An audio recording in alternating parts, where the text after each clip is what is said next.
Graça e paz, amados. Amém. Quero, antes de qualquer coisa, dar feliz dia dos pais a todos os pais.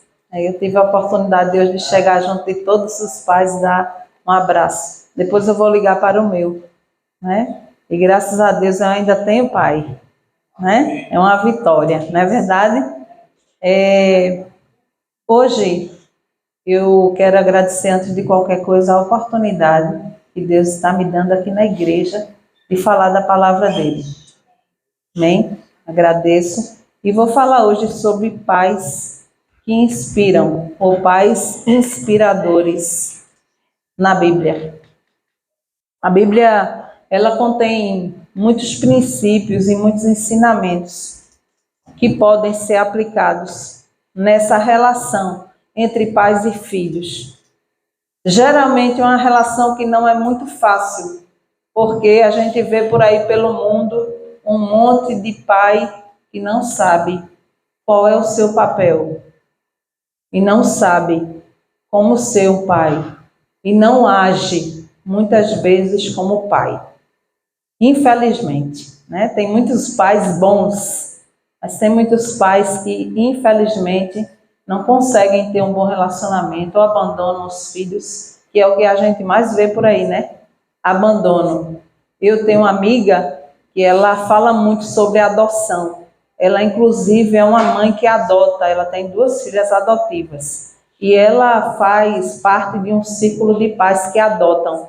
E ela diz que nem sempre o pai e a mãe biológicos são pais de verdade.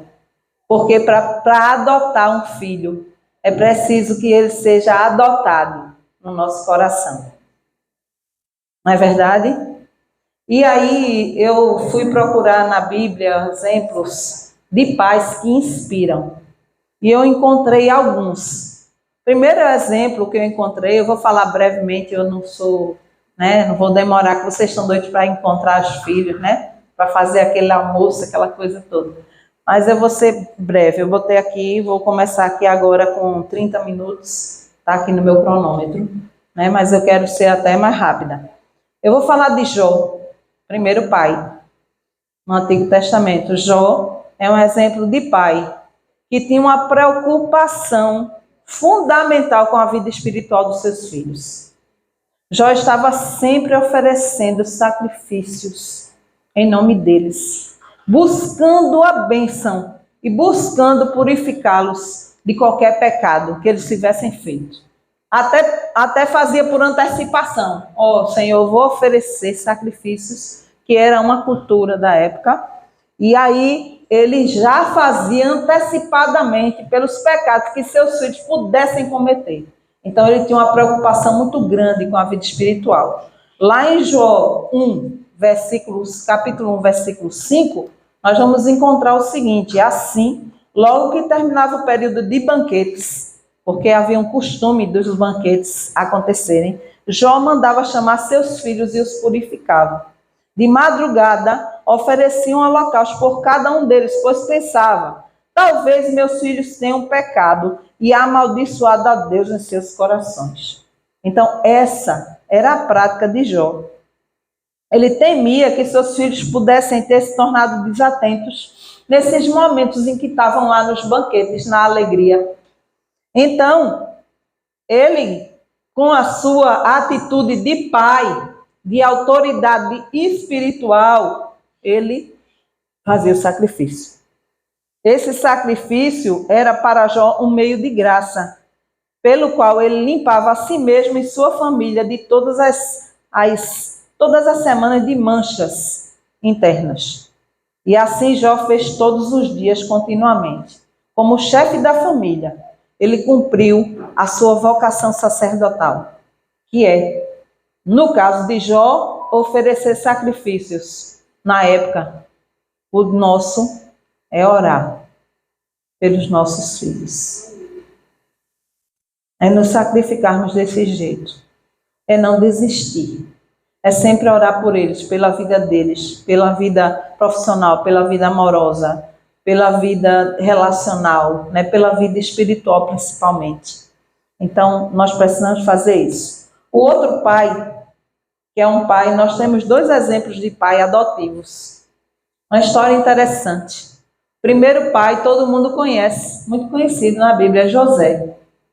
José foi um pai que adotou o Senhor Jesus. Talvez o pai, um dos pais mais importantes da história, não é? Do Novo Testamento. José foi um exemplo de obediência, um exemplo de humildade e de amor. Ele aceitou a responsabilidade de criar o Senhor Jesus. Ele aceitou a responsabilidade de proteger o Senhor Jesus. Porque nós sabemos que ele viu em sonho, e primeiro ele viu em sonho que precisava receber aquele filho, porque o que estava sendo gerado em Maria era a obra do Espírito Santo. Depois, ele também foi alertado em sonho que ele deveria fugir para que Jesus não fosse morto. E ele, com certeza, Bíblia a gente não tem esses relatos, mas possivelmente ele criou o Senhor Jesus, ensinando a ele tudo o que um pai precisa ensinar, cuidando dele espiritualmente. Então ele adotou o Senhor Jesus como seu filho. E ele foi obediente a Deus. Ele seguiu todas as orientações divinas. Ele, como pai, ele tinha o que a gente chama de prontidão. Ele estava pronto para fazer o que Deus estava mandando ele fazer. Então, como exemplo de pai, nós precisamos saber se estamos prontos, porque às vezes o Senhor coloca algumas coisas no nosso coração para que façamos para os nossos filhos. Às vezes Deus fala no coração, e às vezes a gente como pai, né? Eu estou falando como mulher, mas estou falando, pensando como ser, né, espiritual que somos, e que com quem falamos com Deus, e Deus fala com a gente, né? Muitas vezes para algumas necessidades do nosso filho. O outro pai, que é um pai que ele, na verdade, nem era filho, a pessoa que ele adotou não era filho, ele adotou uma prima. Não sei se vocês sabem quem é. Mardoqueu. Olha ali, irmã Vera tá ligadona. Foi a senhora, irmã Vera, que respondeu? Tá ligada, Mardoqueu. Mardoqueu adotou uma prima. Aí eu queria que vocês observassem, se vocês puderem abrir o livro, a Bíblia em Esther, 2, de 7 a 11. Esther 2, de 7 a 11.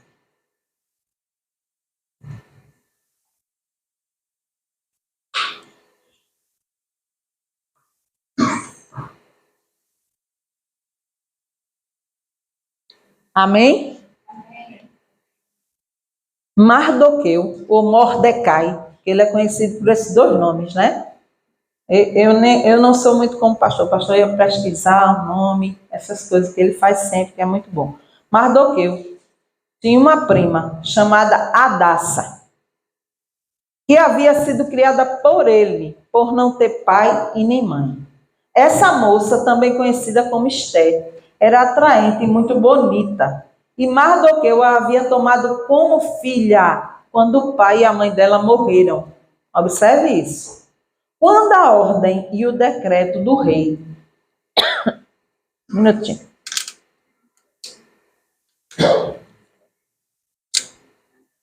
Desculpem. Quando a ordem e o decreto do rei foram proclamados, muitas moças foram trazidas à cidadela de Suzã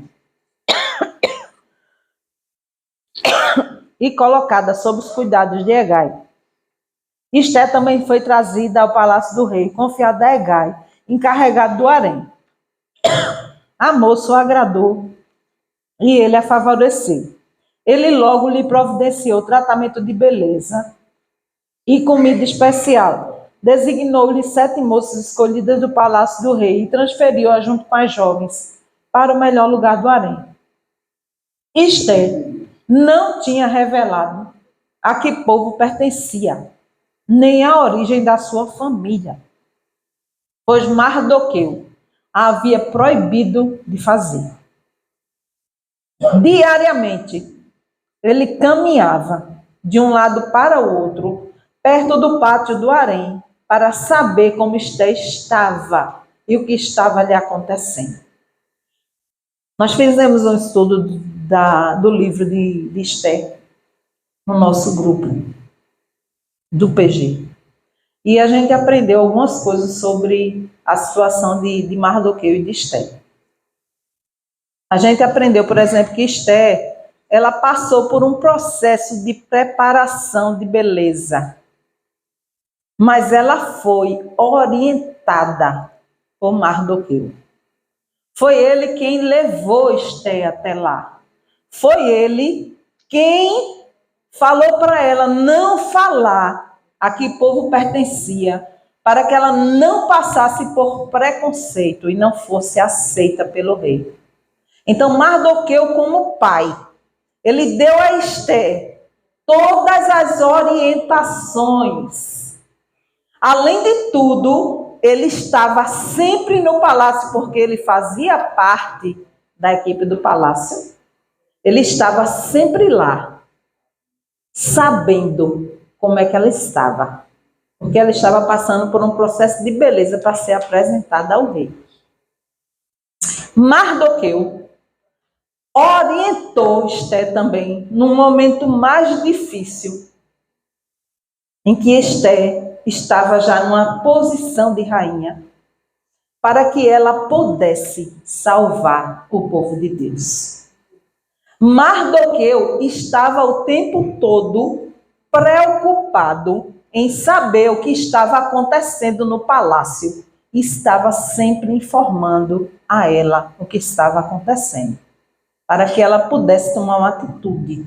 E no momento em que ela se sentiu fragilizada e não conseguiu, e disse que talvez não conseguisse o favor do rei, porque podia morrer, Mardoqueu disse: se você não fizer isso, se você não observar o lugar em que você está e a posição que Deus lhe deu, você não vai fazer a vontade dele. Lembre-se que foi Deus que colocou você aí. Então você precisa fazer a vontade dele. E aí Esté voltou e todo mundo já sabe que ela conseguiu, né, o favor do rei em favor do povo de Deus, para que o povo de Deus não fosse sacrificado. Não é verdade? Então veja, nós temos aqui um exemplo de pai que cuida, um exemplo de pai que acompanha, um exemplo de pai que orienta, um exemplo de pai que faz a diferença. Eu encontrei esses 3 exemplos e aí eu queria falar de um exemplo de pai desastroso. Eu falei com o pastor me chamou para pregar. E eu digo sempre a ele assim, né? Ele me chamou para pregar no Dia dos Pais. E eu sou uma pessoa que não tive um pai bom para mim, infelizmente. Mas foi uma paternidade desastrosa, não só para mim, como para meus irmãos. Mas depois eu vou fazer um link, né, entre isso, né, que eu disse: Senhor, o pastor me chamou para pregar no Dia dos Pais. Olha só. Mas o Senhor sabe de tudo e vocês vão entender já já o porquê. Eu vou falar de um rei, de um pai, eu poderia dizer que era um pai narcisista. Vocês sabem o que é narcisista, né? Hoje a mídia está falando muito desse transtorno de personalidade, que é aquela pessoa que usa o outro, o filho, uma pessoa mais próxima, e tem com ele um relacionamento abusivo, porque quer se autoafirmar, porque quer mostrar que ela é melhor, ou quer usar o filho para situações, né, para o seu próprio deleite. E essa foi uma paternidade desastrosa. Então, vou falar do rei Saul. Quando Mical viu o rei Davi dançando, todo mundo conhece esse episódio, né? O que é que aconteceu? O que foi que ela fez? Ela ficou feliz? Não. Ela ficou, a palavra de Deus diz que quando ele entrou com a arca, está lá em 1 Crônicas 15, 29. Quando Davi entrou com a arca da aliança, né? Mical observava de uma janela. E ao ver Davi dançando e comemorando, ela o desprezou em seu coração. Aí todo mundo pega Mical e diz, é um absurdo. Mical ficou lá com raiva porque Davi estava dançando. Mical ficou chateada. Agora vamos entender por que ela fez isso. Né? E aí eu vou precisar ir para 1 Samuel, capítulo 18, do versículo 20 em diante. Para vocês entenderem o que aconteceu, depois tem uma outra passagem, mas eu não vou ler, vou só falar dela, certo? Para vocês entenderem por que Mical desprezou o que Davi estava sentindo no seu coração. Mical, outra filha de Saul, gostava de Davi. Primeiro, Saul tentou dar uma filha, a primeira filha a Davi. Mas aí Davi disse que não queria, e lá vai, e ele deixou para lá. Então, quando se percebeu, ela tinha casado. Aí, a outra filha gostava de Davi. Quando disseram está Saul, ele ficou contente e pensou, eu a darei a ele para que ele sirva de armadilha, fazendo-o cair nas mãos dos filisteus. Então, Saul disse a Davi, hoje você tem uma segunda oportunidade de tornar-se meu genro. Então, Saul ordenou aos seus conselheiros que falassem em particular com Davi, dizendo, o rei está satisfeito com você e todos os seus conselheiros o estimam. Torne-se agora seu genro. Quando falaram com Davi, ele disse, vocês acham que tornar-se genro do rei é fácil? Eu sou um homem pobre sem recursos. Quando os conselheiros de Saul lhe contaram o que Davi tinha dito, Saul ordenou que dissessem a Davi, o rei não quer outro preço pela noiva, além de 100 prepúcios de filisteus para vingar-se de seus inimigos. O plano de Saul era que Davi fosse morto pelos filisteus, né? Saul tem um complexo, né? Todo mundo fala do complexo de Saul, né? Ele começou a se sentir ameaçado, né, por Davi. Tudo dava certo para Davi, para ele dava nada, porque ele já tinha perdido a graça do Senhor. Então ele começou a querer se livrar de Davi. Davi passou a ser um problema. Né? Tem muita gente que tem complexo de Saul, né? Às vezes a gente vê as notícias na televisão, a pessoa mata outro. Eu soube uma vez de um médico que matou a família todinha de médicos porque ele tinha inveja. Porque a clínica do médico era sucesso de bilheteria, como diz a história, e ficava na mesma rua da clínica dele. Então ele deu um jeitinho, matou a família todinha, o miserável. Então veja como é complicada essa questão. E veja, você pega um filho, Saul pegou uma filha e deu. Mas a intenção dele não era fazer essa filha feliz. A intenção dele era matar o homem que ela amava. Preste bem atenção, porque ele soube que ela gostava de Davi. Ele não estava preocupado com o futuro da sua filha. Não. Ele queria se vingar. E aí, quando os conselheiros falaram, ele gostou da ideia de tornar-se genro do rei. Eu estou no 26 agora. Por isso, antes de terminar o prazo estipulado, Davi e seus soldados saíram e mataram 200 filisteus. Ele trouxe os prepúcios e apresentou-os ao rei para que se tornasse seu genro. Que negócio sangrento, né? Pensa aí comigo. Então Saul lhe deu em casamento sua filha Mical. Quando Saul viu claramente que o Senhor estava com Davi e que sua filha Mical o amava, temeu mais ainda e continuou seu inimigo pelo resto da sua vida. Os comandantes filisteus continuaram saindo para a batalha e todas as vezes que o faziam, Davi tinha mais habilidade do que os outros oficiais de Saul e ele tornou-se ainda mais famoso. Então o que aconteceu com Davi depois disso é que Saul começou a persegui-lo e Davi começou a fugir. Aí Davi fugiu mesmo. E o que é que Saul fez? O que é que ele fez com Mical? Pegou Mical e deu ela a outro homem em casamento. Ela sendo casada. Olha só, ela era casada, ele tentou afugentar o marido dela, ele fugiu. Ela, inclusive, num determinado momento, ela protegeu Davi, né? Porque Davi foi perseguido dentro de casa mesmo. Ela colocou lá uma cama, forrou, né? Fez um esquema lá. E aí, quando o pessoal chegou, viu que não tinha, que Davi não estava lá, porque ela fez Davi descer pela janela. Escorregou Davi, fez Davi fugir. E aí todo mundo perguntou, né? Porque ela fez isso com o pai. E ela disse, mas ele é meu marido. Aí Davi fugiu, ele deu a ela em outro casamento. Aí o que é que aconteceu depois disso? Quando Davi deu ela, quando Saul deu Mical em casamento, certo? Aí passou-se um tempo e Saul morreu. Aí Davi foi lá e pediu a ela de volta. E ela estava casada com um homem e o homem a amava. E o homem saiu chorando atrás dela. Pense como foi difícil. Pense numa relação desastrosa de um pai que não amou, de um pai que não pensou na vida da sua filha. E aí nós temos uma Mical, depois disso tudo, olhando pela janela, vendo Davi dançar. Infeliz porque Davi foi lá e tirou do marido, atirou do marido, porque o pai já tinha feito um negócio troncho.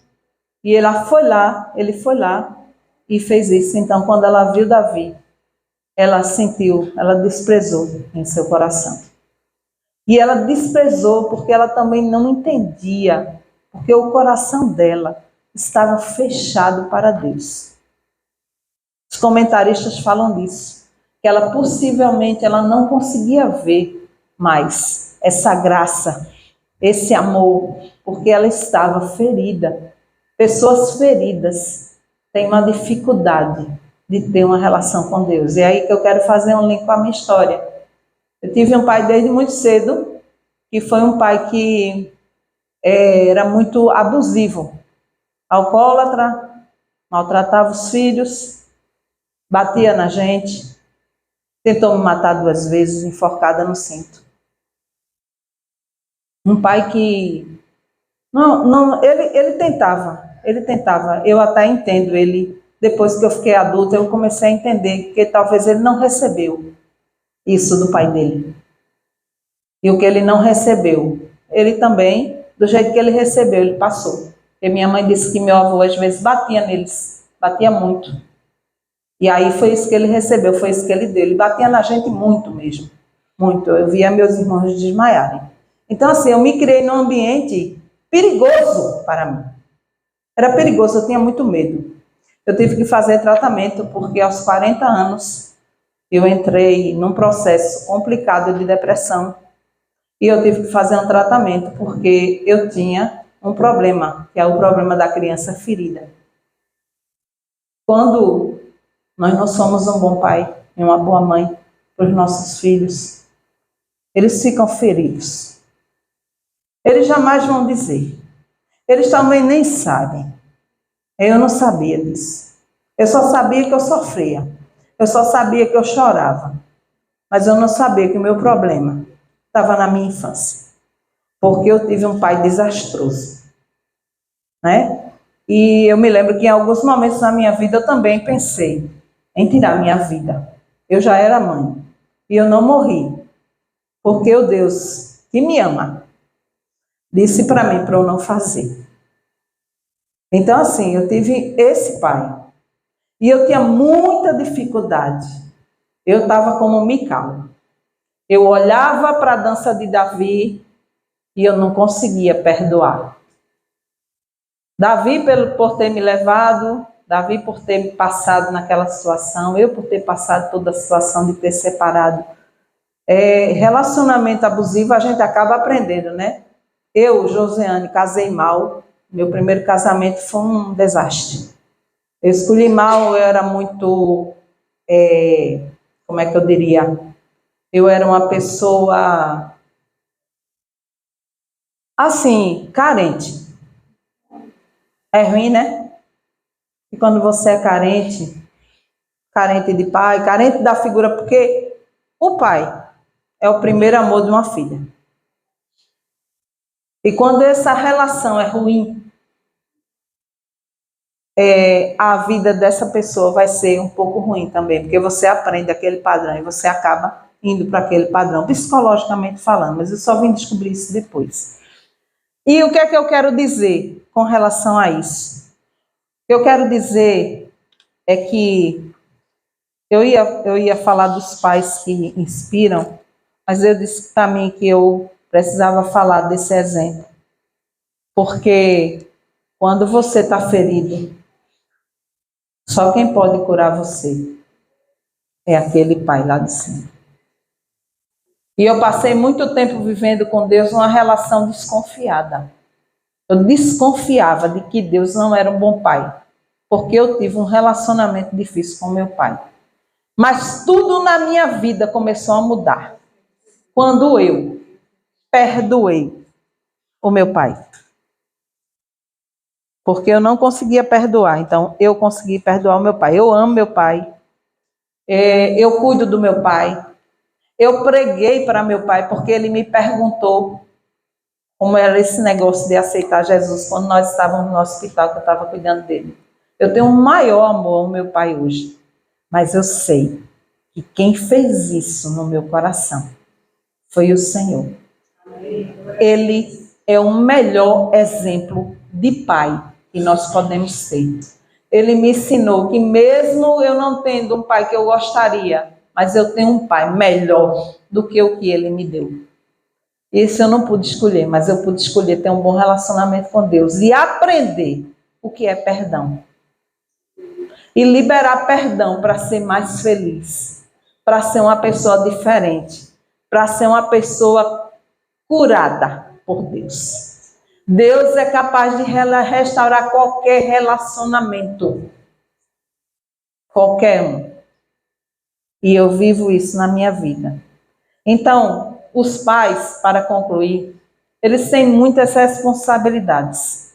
A primeira é de educar e instruir seus filhos. Gerson, você é um pai jovem. Sua responsabilidade é grande de educar e de instruir Eva. Os pais também são um exemplo de liderança. Eu já estou terminando. Os pais são um exemplo de liderança, como Jó. Mas os pais também precisam saber que essa liderança é baseada no amor e no serviço. A palavra de Deus diz que o Filho do Homem, Jesus, ele não veio para ser servido, mas para servir e dar sua vida em resgate de muitos. Então, o pai precisa ser, inclusive, um bom marido, para que seus filhos sejam inspirados também a serem bons maridos. Porque a sociedade hoje, ela é muito líquida e ela está tentando tirar essa função do pai, colocar a mulher no lugar e tirar essa função do pai. Mas o pai, ele tem uma função dentro de casa, que é um exemplo de liderança. Nunca deixem, né? É uma coisa que eu aprendi, eu digo. O pai não pode dar uma ordem e a mãe ir lá e desfazer a ordem. A mãe não pode dar uma ordem e o pai lá desfazer a ordem. Isso é um erro. Confunde a criança. Confunde. Outra coisa que os pais precisam, que geralmente não conseguem, né? Porque nós vivemos numa sociedade machista que os homens são muito fechados. Não aprenderam esse diálogo, não receberam do pai. Uma vez eu fui pregar numa igreja, eu estava falando de restauração. E eu estava falando que tem pai que não consegue dar carinho para o filho porque não recebe. Então eu fiz toda uma pregação e comecei a orar. Quando eu abri o olho, o pastor estava prostrado de joelho, chorando. Chorando muito. E depois ele pegou o microfone e disse que não conseguia dar carinho para seus filhos. Ser amoroso, dar um cheiro, dar um abraço, ter uma comunicação aberta, porque não aprendeu. Mas disse que Deus, naquele momento, tratou o coração dele para que ele pudesse mudar.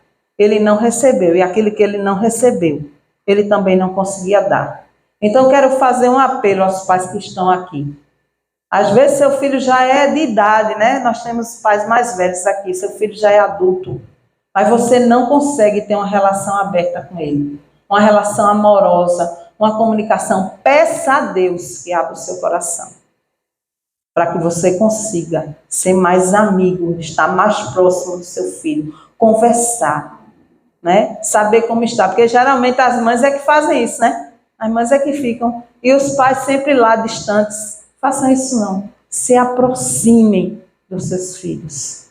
A vida é curta, irmão Moisés falou aqui, a vida passa assim, ele falou, a vida é insegura, foi a palavra que ele usou, né? A vida é insegura, então não deixe para fazer amanhã, o que você pode começar a fazer hoje. Você não consegue? Peça ao Senhor. É preciso que os pais, como eu disse, amem suas esposas. E se já tiver separado, estabeleça uma relação com os filhos. Porque em Efésios, capítulo 5, 25, diz: marido, amem suas mulheres, assim como Cristo amou a igreja, e por ela se entregou. E essa instrução também se aplica aos filhos, porque os pais precisam amar os seus filhos, precisam ter uma demonstração de cuidado, de carinho, de sacrifício, como Cristo fez pela igreja. E seguir um modelo de paternidade que se encontra em Deus. Deus é misericórdia, Deus é amor, Deus é cuidado, Deus é orientação e Deus é correção. Amém? E se você teve uma relação difícil com seu pai, uma relação que seu pai não foi bom para você, porque ele não soube, porque ele não quis. Tem gente que tem pai que é narcisista, que não está nem aí. Tem gente que teve pai, mas não tem pai, né? O pai não está presente, o pai não dá nada, o pai não ajuda, o pai não colabora, você não se sente amado. Outra coisa que eu sentia muito quando era criança, eu me sentia preterida. Meu pai gostava mais da minha irmã do que de mim. Dava mais dengo para minha irmã, que era mais nova, do que para mim. E eu sentia isso também. E tem pai que faz isso. Como o pai de José, por exemplo, Jacó. Ele gostava mais de José do que dos outros, porque José era filho da mulher que ele amava. Né? E aí aconteceu o que aconteceu. Claro, Deus usa todas as coisas para o seu favor, para o seu propósito, não é verdade? Mas era muito difícil para os outros irmãos verem que eram amados e que José era amado e eles não eram tão amados assim, né? Então a gente sente essa dificuldade de ser preterido, de não ser amado, de não ser acompanhado, de precisar do pai para um apoio, para uma conversa, para um dinheiro que se precisa muitas vezes e não se tem. É difícil, é complicado, mas Deus é o Pai de todos e Ele supre. Que Deus possa restaurar os corações de cada pai aqui e de cada mãe também, né? Espero que não tenham tido pais narcisistas, né? Como Mical teve, né? Que é difícil isso daí. Que Deus nos abençoe. Obrigada pela oportunidade.